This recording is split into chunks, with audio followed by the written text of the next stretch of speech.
Noong spring, si Sati ay lilipat sa bagong room niya. Kinausap niya ang best friend niya na si Mackenzie at ang landlady na si Cass Addy, na kahit pareho sila ng edad, siya ang may-ari ng complex at ang renta niya ay only 5,000 yen per month, medyo suspicious pero 5,000 is 5,000. Kinabukasan, nasa dig site siya nang sabihin ng boss niya na lumipat sa ibang site. Nagsimula siyang maghanap ng ibang site nang makarinig siya ng strange voice sa forest at nagpunta siya doon. Siguro hindi ito magandang idea na sundan ng boses sa gubat, pero ginawa niya pa rin. Napunta siya sa isang cave at nagkaroon ng concussion at natrip siya nang makita ang isang statue. Nagising siya sa hospital pagkatapos siyang matagpuan, at kinabukasan, bumalik siya sa school habang may nagmamasid sa kanya mula sa taas na may snake level 1. Pagtapos ng araw, nakipagkita siya sa student na si Sakuraba at sumali sa knitting club dahil may gusto siyang gawin. Pagdating ng gabi, umuwi siya at may nakita siyang babae sa room niya. Hindi siya handa sa sitwasyon kaya pinaalis niya siya at nagpatuloy sa araw niya. Pero ang babae ay dumaan lang sa pinto at pumasok ulit sa room. Nagulat siya na makalutang ang babae, sinabi ni Sana na ghost siya na matagal nang nakatira dito at gusto niyang paalisin si Sati. Pero hindi basta isusuko ni Sati ang 5,000 yen room, kaya kung gusto ng ghost na paalisin siya, kailangan niyang makipaglaban. At hindi rin basta sisuko si Sati dahil may dala siyang blessed objects para kontra sa ghost magic. Bago magsimula ang round 2, lumipad sa bintana si Eureka, isang magical girl na nagbabala tungkol sa evil magical girls, pero hindi naniwala si Sati at pinaalis siya kahit na lalaki siya at nakikipaglaban sa ghost gamit ang trinkets. Pagkatapos makinig sa paghingi ng tulong ni Eureka, nagdesisyon silang ipagpaliban muna ang laban at pinayagan siyang bumalik sa room, kahit hindi pa rin nila pinaniniwalaan ang kwento niya.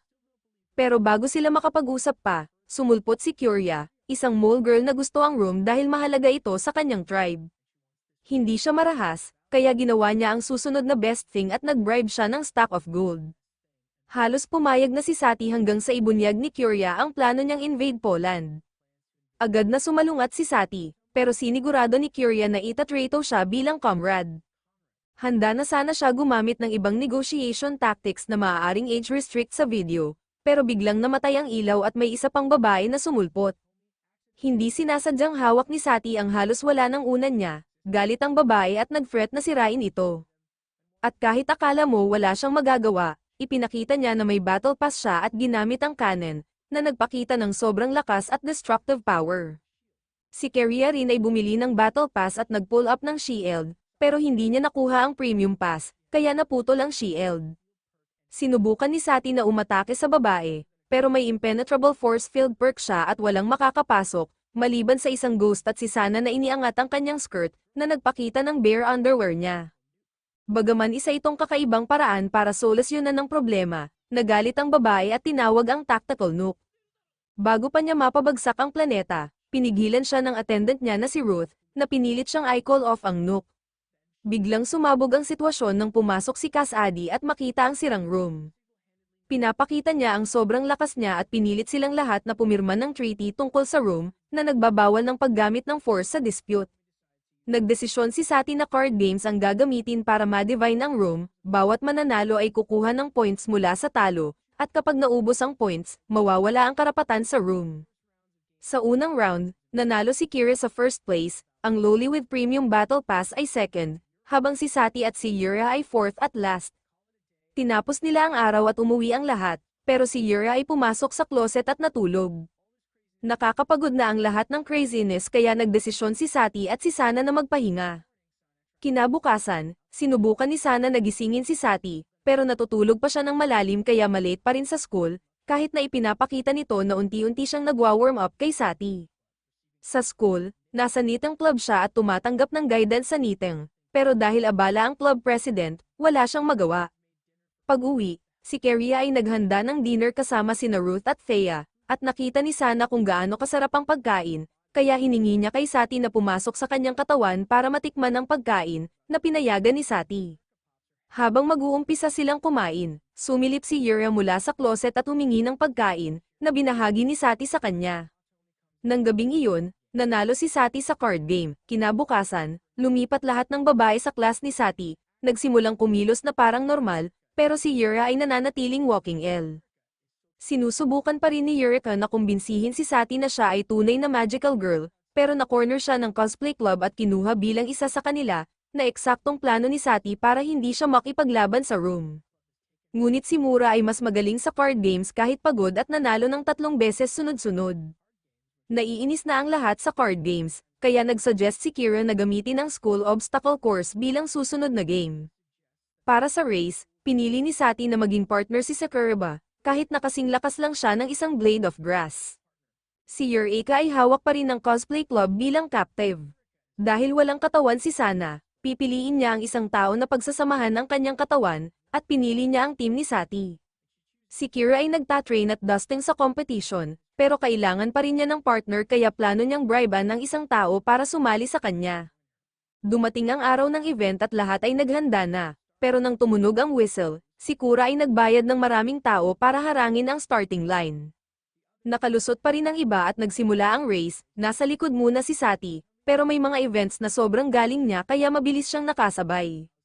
Bagaman nahuli si Sakuraba, gusto pa rin niyang tapusin ang race. Nakilala niya si Eureka na nasa last place, at nangako silang tapusin ang race ng magkasama.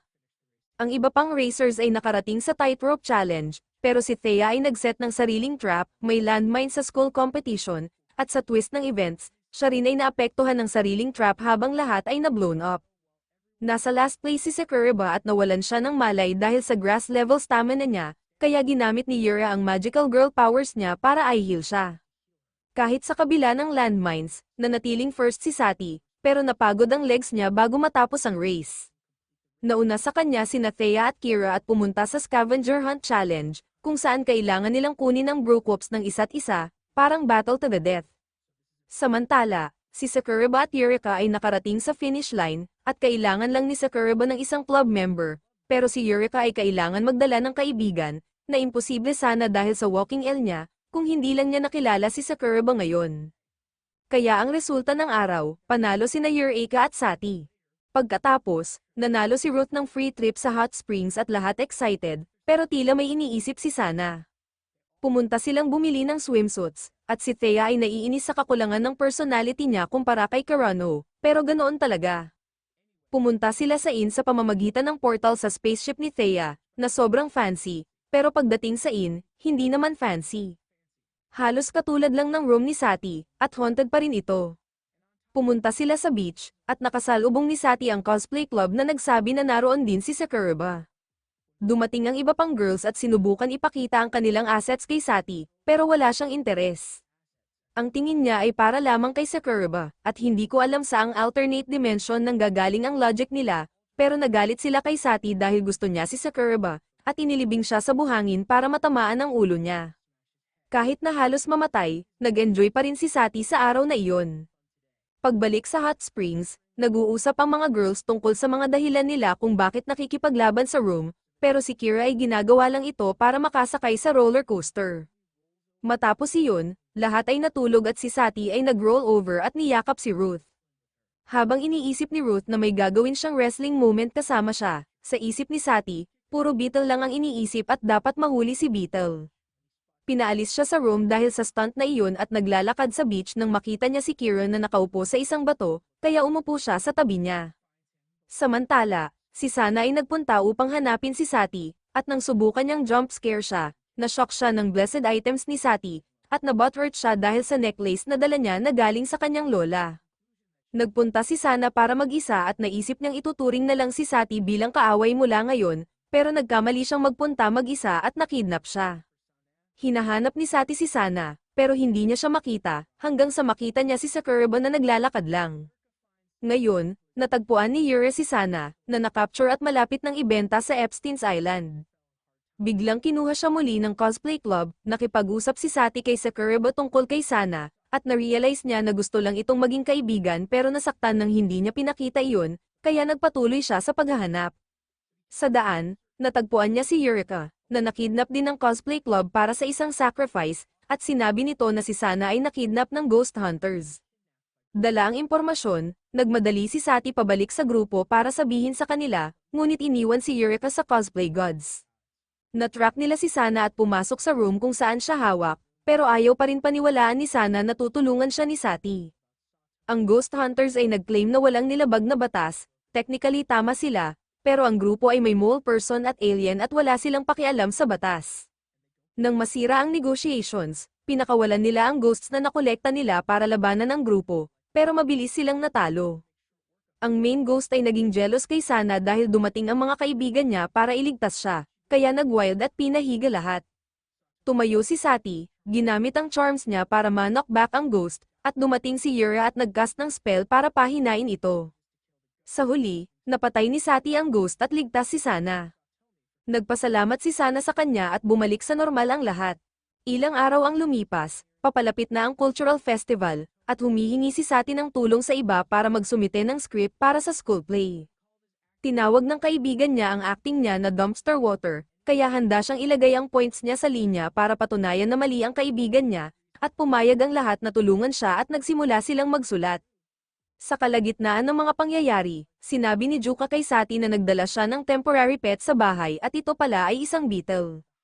Pero dahil sa nangyari sa Hot Springs, siguradong mag-o-overload si Ruth kung marinig niya ulit ang tungkol sa beetle, kaya sinikap nilang itago ito sa kanya. Pagdating ng gabi, si Sonnet ay pumapasok sa katawan ni Sati para isulat ang script niya, at nagkakaroon sila ng bonding moment, pero na-interrupt sila ni Yura na hindi makatulog dahil sa ingay ng beetle, kaya pinayagan siya ni Sati na matulog sa labas ng closet pansamantala. Isang buwan ang lumipas, at napili na ang script na gagamitin sa play, na gawa ni Thea, tungkol sa kanyang paboritong kwento ng Silver Princess at Blue Knight. Gustong-gusto ng theater club president ang script, pero si Sati at Yura ay nasolti na hindi sila napili. Habang nagkakast, nahihirapan silang makahanap ng tamang aktor para sa Silver Princess, kaya iminungkahi ni Sati na si Sakuraba ang gumanap.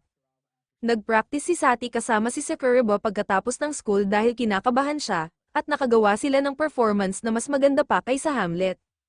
Pinagmasdan ito ng theater club president at namangha. Pero nang magsimula ang actual rehearsals, tinawag ni Theo ang performance ni Sakuraba na Absolute Dog Water.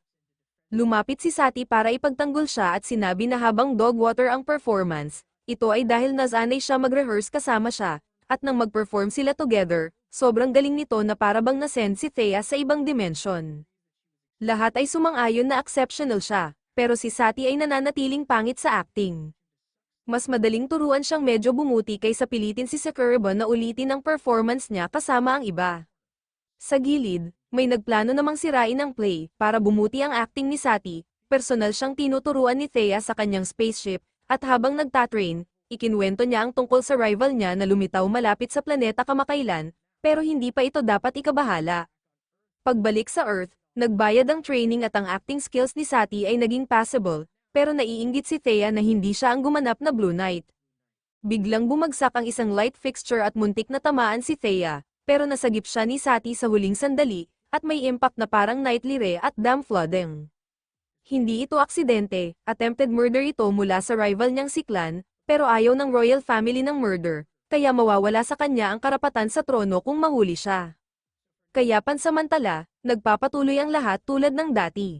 Dumating ang araw ng play, patuloy na tinuturuan ni Thea si Sati at nagkaroon sila ng bonding moment, pero biglang dumating si Clan na may homemade railgun. Panangbait ni Clan si Thea para ilabas ang weapon niya, pero sa giga-brain ni Sati, na-realize niya na may plano ito, kaya sa last second, na-push si Thea bago siya makapag-blow up. Naglagay si Clan ng trap na nag-a-activate tuwing may maglalabas ng weapon, pero ngayong naunawaan na ni Sati, hindi niya ito palalampasin. Tumakbo siya papunta kay Clan at nag-slash, at tandaan, plastic sword lang ito pero tinalo nito ang impenetrable force field perk. Naisip ni Clan na baka si Sati ang totoong Blue Knight. Nabagsak si Clan sa ground at sinabi ni Sati na sumuko na siya, pero nakalimutan niyang may battle pass din ito at hindi niya kayang ma-outrun ang Nook. Pero pina-activate ng iba ang trap niya at na-blow up siya. Nakaligtas si Clan, pero habang nagtago, natama siya ni Yura, na nakapag-knockout sa kanya, at dahil takot sa trouble, ginamit niya ang magic para alisin ang katawan.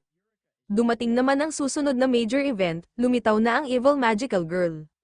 Masaya si Yura dahil maaari na niyang patunayan na tunay siyang magical girl, pero kahit sinabi niya sa lahat na si Maki ay Evil Magical Girl, wala pa rin naniniwala sa kanya. Hinarap ni Maki si Eureka, sinabihan siyang maghanda sa laban at sasali sa cosplay club para guluhin siya. Habang umaalis si Maki, nilapitan ni Sakuraba si Yura para humingi ng advice. In love siya kay Sati at gusto niyang lumapit pa sa kanya. Nangako si Yura na tutulungan siya at sinabi na expert siya sa love knowledge mula sa manga, kaya tinuro niya si Sakuraba na imbitahan si Sati sa date.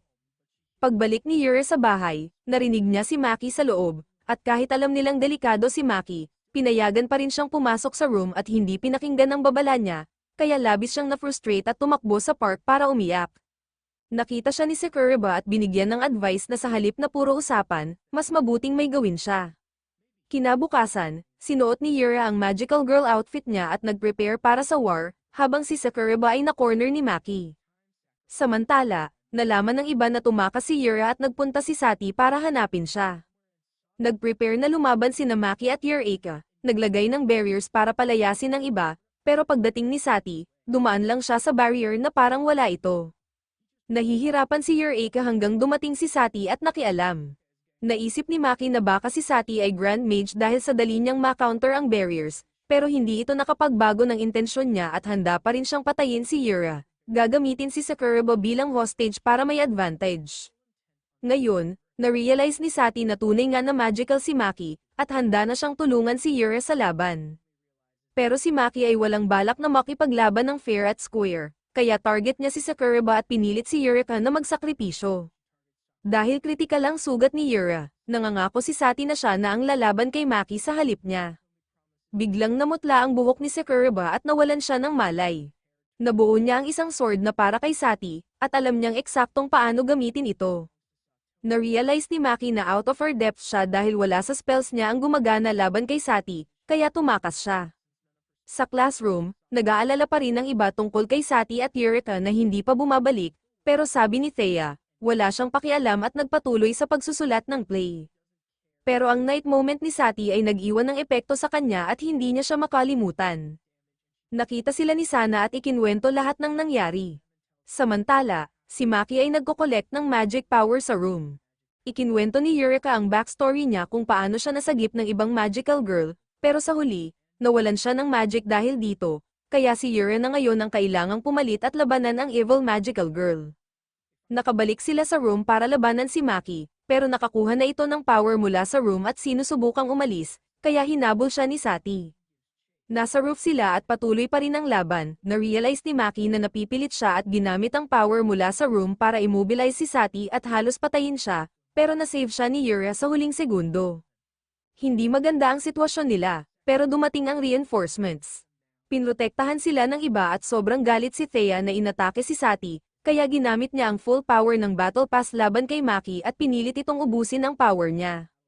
Bilang huling pagtatangka, winasak ni Maki ang staff niya, na naglabas ng blinding light at nakatakas siya, at nakalimutan ng lahat maliban kay Yura ang nangyari.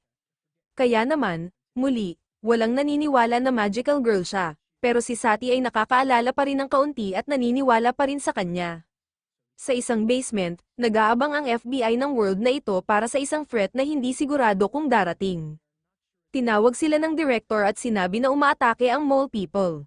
Inanyayahan ang gang na mag-perform para sa neighborhood kids ni Kura, at una ay tutol si Sati, pero nang malaman na sasali si Sakuraba, biglang pumayag siya. Dumating ang araw ng show, at si Sati ang gumanap bilang villain ng kwento. Kinidnap niya si Sakuraba mula sa audience at idineklara na siya ang magiging asawa niya, at kahit ang mga bata ay nakikita na nudge enjoy si Sakuraba sa bawat moment. Papasok sana ang hero, pero hindi siya dumating, sa halip, lumitaw ang Dollar Store Power Rangers, pero nauubusan ng budget para sa ibang colors, kaya red lang ang nariyan. Mas na-enrage ang mga bata kaysa sa Twitter hanggang lumabas ang totoong hero at nagpatuloy ang show. Napagtanto ng Dollar Store Power Rangers na show lang pala ito kaya umalis, pero muling tumama ang nightly re ni Sati. Pagkatapos ng show, lumapit ang isa sa mga bata para pasalamatan si Kira, kaya nagdesisyon siya na tulungan itong makauwi. Bumalik si Sati sa iba, na ngayon lang na-realize na wala silang ideya kung sino ang Dollar Store Power Rangers. Nang makita nila si Kira na naglilinis sa neighborhood, napansin nilang lahat ng tumutulong sa kanya ay mole people din, kaya inisip ni Sana na baka invasion plan ito, pero naglilinis lang naman siya, kaya walang dahilan para mag-alala. Nang gabing iyon, nakatanggap si Kira ng tawag mula sa village chief niya at tinanong ang status ng plan. Sinabi niya na tinanggap ng neighborhood ang effort niya, na mukhang peaceful option. Pero ang revolutionaries ay nagpupush para sa invasion plan. Kinabukasan, nakipagkita si Sati kay Sakuraba, na sobrang excited pa rin sa nangyari sa show at ramdam na niyang bahagi na siya ng town, kaya na-realize ni Sati na sinusubukan ni Kura na makimerge sa society ng peaceful. Nang maglakad sila sa town kasama si Kura, nakita nilang mahal siya ng lahat. Tinanong ni Sati kung talagang gusto niyang mag-invade, pero hindi. Imbes, inimbitahan niya siya na pumunta sa isang lugar kinabukasan. Kinabukasan, naghahanda sina Sati at Kura para sa date, at lahat ay sobrang jealous, maliban kay Kasagi, na hindi pa naapektuhan ng nightly re ni Sati. Dumating sila sa amusement park, pumunta sa maraming rides, at pumasok sa movie theater. Pero nang sumakay sila sa Ferris wheel, naging seryoso si Kura at ikinwento ang taong nakilala niya 10 years ago, at kung paano siya nag-volunteer sa invasion para makita ulit ang lalaki, kaya gusto niya ang peaceful invasion. Red flag ito kung may girl na mag-start ng war para sa iyo. Hindi niya talaga planong kunin ang Ron, pero kung sasabihin niyang nabigo siya, gagawin na lang ng revolution, parte ng plan niya, kaya ang pinakamagandang outcome ay patagilid lang sa power struggle. Naunawaan ni Sati ang lahat at kinumpirma na mabait si Kura, kaya nagkaroon sila ng bonding moment. Habang maghahanda silang sumakay sa isa pang ride, biglang lumitaw ang drill mula sa ground, ito na ang revolution. Tinutukan ni Kayama, ang leader, si Kura ng baril at sinabi, "Vive la revolution." Nakita ito ng iba at dali-daling tumulong, habang umakyat si Yura para mag-cast ng spell at protektahan ang bystanders. Ito na ang pinakamahusay na character development, hindi na siya walking L, at plano ni Kayama na gamitin ang pagkamatay ni Kira bilang dahilan para sa invasion. Kaya nag-start na silang mag-blast, pero si Kira ay hindi basta-basta mapapatamba. Hindi naapektuhan si Kayama at ibinunyag na may battle pass din siya. Nag-blast sila pero nag-cancel out lang, kaya ginamit ni Sati ang pagkakataon para sneaky na hampasin si Kayama sa Joe. Pero nagkamali siya na subukang makipag-negotiate sa taong literal na gustong pumatay sa kanya 5 seconds ago at siya ay na-knockout. Dito sana siya namatay, pero dumating si Thea at na-save siya. Sa tulong ng lahat, na-counter nila ang forces niya at napabagsak ang mech niya. Naging desperate si Kayama at gumamit ng smoke bomb para magtago, pero sa tulong ni Sana, nakita ni Sati siya sa smoke at naabutan bago niya magamit ang Glock. Natalo siya. Pero hindi mo mapipigilan ang crazy, plan niya pang i-blow up ang ship para sa massive casualties, pero muli, nakuha ni Yura ang W at na-prevent ang isa pang Hiroshima. Ngayon na naubos na ang lahat ng cards niya, tapos na ang revolution. Nandyan pa rin ang giant hole sa ground na malamang takpan na lang ng government. Nagpasalamat si Kira kay Sati at inimbitahan siya na bumalik sa park minsan kasama siya. Babalik sa normal ang buhay at dumating si Thea ng maaga isang umaga para gisingin si Sati para mag-practice para sa next play. Sinubukan niya gisingin siya, pero hindi gumagalaw at literal na nasa loob ni Sana siya. Nagpatuloy siya sa paggising kay Eureka, pero ang gulo niya ay nagising rin kay Sati, at nakitang malinaw kung ano na ang buhay niya. At alam mo, hindi naman pala masama, sa school, nag-uusap ang girls tungkol sa Christmas, pero dahil karamihan sa kanila ay hindi pa naririnig ito, hindi nila masyadong alam kung ano ito. Sabi ni Sana, panahon ito para magsama-sama ang mga tao at mag-spend ng oras. Pero hindi papayagan ni Thea na masira ang show niya ng Christmas. Nakakaisip si Sati habang nanonood at biglang may idea, kaya umalis siya sa class. Pagdating ng gabi, naglalakad si Sakuraba sa street nang makita niya ang Santa na kilala niya, si Sati, na nagta-part-time job for some reason. Sa bahay, nagalit si Thea na nag-part-time job si Sati, pero gusto niyang mag-practice siya. Pinag-iisipan nila kung bakit biglang nagtrabaho siya at naisip na baka may girlfriend siya at gusto siyang bumili ng gift. Pag-uwi ni Sati, nakita niya si Kira na nagluluto ng soup. Tinatanong siya ng iba kung bakit siya nag-part-time job, pero ayaw niyang sabihin. Gumamit ng bluff si Kira at sinabing siya ang dahilan kaya nag-extra job si Sati dahil magda-date sila, pero alam naman ng lahat na hindi iyon totoo. Pero sapat na iyon para palampasin nila at nagpasalamat si Sati kay Kira sa tulong niya. Kinabukasan, nalaman na plano ni Sati ang Christmas party para sa lahat at tumutulong si Sakuraba para ayusin ito. Pero nang oras na para tapusin ang party, nagulat si Sati nang makita ang clubroom puno ng mga sweaty dudes. Wala silang masyadong option, kaya nagdesisyon silang ilipat ang party sa apartment ni Sati. Pero pagdating niya, Na-realize niya na nabamboozle siya, plan niya sanang surprise party, pero nauna na sa kanya ang iba. Kahit ganun, sobrang saya pa rin nila sa party. Pagkatapos, inihatid ni Sati si Sakuraba pauwi at binigyan siya ng scarf bilang regalo. Na-reveal din na sina Sati at Sakuraba ang totoong princess at Blue Knight, kaya hindi siya napasakay sa coffin sa unang encounter. Sana nag-enjoy kayo sa fun na journey na ito tulad ng ginawa namin. Kung may recommendations kayo para sa future videos, huwag mag-atubiling banggitin sa comment, at iyon na ang lahat.